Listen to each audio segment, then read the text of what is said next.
Welcome back दोस्तों, आप देख रहे हैं शफकत दवान टीवी। अमेरिका का जो सबसे इम्पॉर्टेंट डॉक्यूमेंट है ना, जिसको हासिल करना होता है और जो आइडेंटिटी के तौर पे भी कंसीडर होता है, आईडी के तौर पे भी कंसीडर होता है और जो जिसको समझा जाता है मोस्ट इम्पॉर्टेंट डॉक्यूमेंट, वो है ड्राइविंग लाइसेंस। अमेरिका में सोशल सिक्योरिटी बाकी चीज़ें हैं, लेकिन ड्राइविंग लाइसेंस जहाँ पे चाहे स्टडी वीज़ा पे आएँ, चाहे आप रेजिडेंट पे आएँ, चाहे आप किसी और पर्पज़ से यहाँ पे आएँ, आपको जो है ना गाड़ी अगर चलानी है यहाँ पे तो ड्राइविंग लाइसेंस लेना है। तो आज की इस वीडियो में मैं आपको ड्राइविंग लाइसेंस लेने का जो तरीक़ेकार है वो बताऊंगा। और ये मेरे पीछे जो DMV ऑफ़िस है, जिसे बोलते हैं ड्राइविंग मोटर व्हीकल ऑफिस, और मैं वहाँ पे इस वक्त मौजूद हूँ। आपको मैं गाड़ी से मुतल्लिक, ड्राइविंग लाइसेंस से मुतल्लिक आपको मुफीद मालूमात इस वीडियो में मिलेंगी। आप मेरे पीछे देख रहे होंगे, वो सामने लाइन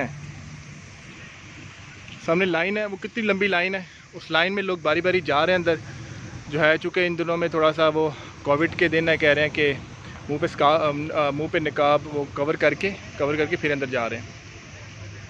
तो ड्राइविंग लाइसेंस का मैं आपको बताता हूँ कि ड्राइविंग लाइसेंस आपने कैसे हासिल करना है। ड्राइविंग लाइसेंस हासिल करने के लिए दोस्तों सबसे पहले आपके पास एड्रेस का प्रूफ होना चाहिए। जब भी आप यहाँ अमेरिका में आते हैं तो आपके पास एड्रेस का प्रूफ होना चाहिए। आपका जो है जिस जगह पे भी आप आए हैं, अपार्टमेंट में आए, जिस घर में भी आए, आपके पास उस एड्रेस का प्रूफ इस तरह से होगा कि आप जब ऑनलाइन कार्ड के लिए अप्लाई करते हैं या फिर आप जो है किसी जॉब के लिए अप्लाई करते हैं या किसी को भी जो है लेटर लिखते हैं, वो आपको जवाबन लेटर देता है, तो वो पोस्ट के ज़रिए आपके पास वो प्रूफ आता है कि आप यहाँ पे रह रहे हैं। आपने जो है जब भी यहाँ पे आना, वो 2-3 प्रूफ लेके उसके बाद आपने जो आपके पास जो भी डॉक्यूमेंट होंगे, जो आपके पास वीज़ा के डॉक्यूमेंट हैं, जो आपके पास फॉर एग्ज़ाम्पल अगर आप इमिग्रेशन पे आएँ तो आपके पास इमिग्रेशन का ग्रीन कार्ड और जो सोशल सिक्योरिटी नंबर, वो चीज़ें हैं, वो आपने लेके 1-2 हफ्ते के बाद DMV ऑफ़िस आना है। DMV ऑफ़िस आके आपने जो 2 काम करने हैं, पहले तो यह है यहाँ से ID कार्ड बनवाना है। ID कार्ड होता है उस मुल्क का, हर स्टेट का अपना होता है। जैसे इलिनॉय का अलहदा है, वाशिंगटन DC का अलहदा है, इसके अलावा जो दूसरी जो स्टेट्स हैं अमेरिका में, हर स्टेट का अलहदा से ID कार्ड होता है। आप वो अपने घर के एड्रेस का प्रूफ लेके 2 लेटर लेके यहाँ पे आते हैं ड्राइवर सर्विस फैसिलिटी, और ये है बेसिकली सेक्रेटरी ऑफ स्टेट का ऑफिस होता है। ये आपसे पूछते हैं, हाँ जी ये आप किस वीज़ा पे आए हैं, क्या करने आए हैं, और उस वीज़ा की ये आपसे वो डॉक्यूमेंट्स मांगते हैं। फिर वो डॉक्यूमेंट्स आप उनको जब दिखाते हैं तो वो फिर आपको जो है वो आपको एक नंबर टोकन इशू करते हैं कि आपने ना फ़लाँ कैबिन पर जाना है। इस ऑफ़िस के अंदर होते हैं। मैं अभी वो नहीं दिखा रहा, मैं आपको बाहर से ही दिखा रहा हूँ ताकि आपको पता हो मेन चीज़ों का और फिर आपको आसानी हो। तो आप शुरू में आप अपनी आँखें वो चेक करते हैं, आपका जो है वो फ़िज़िकली तौर पे आपको देखते हैं कि ठीक है बंदा गाड़ी चला लेगा, और पूछते हैं आपने कोई चीज़ अपनी, अगर खुदा न खास्ता जब आप यहाँ पे किसी एक्सीडेंट फौत हो जाए तो आप कोई चीज़ डोनेट करना चाहेंगे अपने जिस्म के अज़ा, इस तरह के सवाल ये पूछते हैं। वो पूछ के आपको कहते हैं ठीक है जी, आप रिटन टेस्ट के लिए जाएं। अब यहाँ पे ड्राइविंग का रिटन टेस्ट देते हैं, और रिटन टेस्ट की एक बुक होती है, उसको बोलते हैं ड्राइविंग लाइसेंस की एक बुक होती है। उसमें इशारे होते हैं, उसमें बेसिक क्वेश्चंस होते हैं, और कि ये इशारा लगा है तो इसका क्या मतलब है, दूसरा है तो उसका क्या मतलब है। आप उनको कंप्यूटर पे ही वो टेस्ट होता है, मल्टीपल चॉइस क्वेश्चंस होते हैं, आपने उसको पास करना होता है।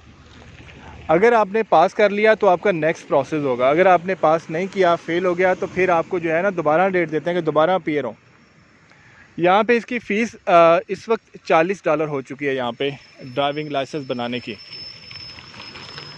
तो आप जो है अगर बिलफर्ज आपका टेस्ट पास हो गया है तो फिर आपको जो है वो आपको कहेंगे कि अब अपना गाड़ी जो है ना आपके पास है उसको लेके आएँ, उसको जो है ना वो ला के आप चलाइए उसको, जो है ना अब आपको लर्निंग परमिट इशू कर देते हैं कि आप ना गाड़ी चला सकते हैं। लर्निंग परमिट जब इशू होता है फिर वो कहते हैं कि अब आप अपनी ना गाड़ी लेके आइएगा यहाँ पे दोबारा, और फिर गाड़ी जब लेके आएंगे तो फिर जो है ना आप हमें इसका दोबारा टेस्ट दीजिएगा। आपको पता नहीं नज़र भी आ रहा है कि नहीं, वो देखें लोग कितनी लंबी लाइन बना के बैठे हुए हैं, तो आप खुद ही देख लें। फिर जब लर्निंग परमिट जब इशू होता है उसके बाद फिर आप कई दिनों के बाद दोबारा गाड़ी लेके आते हैं।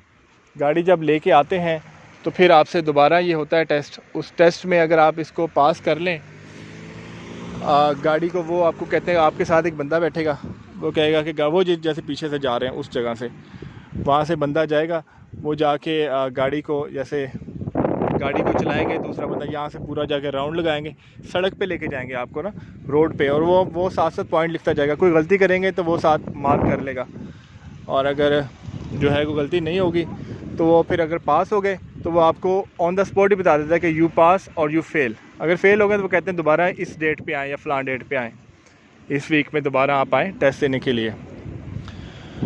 तो आप जो है दोबारा उनके पास जो जाते हैं, अगर इनकेस पहली दफ़ा फेल होगा, अदरवाइज़ आपको गाड़ी चलानी आती तो पहली दफ़ा ही आप पास हो जाएंगे, मुश्किल नहीं होता, थोड़ी सी प्रैक्टिस करनी होती है, तैयारी करके जाएँ, पहली दफ़ा ही आप पास हो जाएंगे। अब आपके पास लाइसेंस मिल जाता है, फिर आप गाड़ी चलाना शुरू हो जाते हैं, चाहे आप जो है ऊबर पर चलाएँ, चाहे आप ग्रैब ऐप पर चलाएँ, जहाँ मर्ज़ी आप गाड़ी चलाएँ लाइसेंस के बाद। और ये सारा वो तरीक़ेकार होता है कि लाइसेंस लेने का क्या तरीक़ेकार है। इसमें मैंने वैसे मेन चीज़ें बता दी हैं, फिर भी कोई क्वेश्चन है तो आप मुझसे कमेंट में पूछ सकते हैं।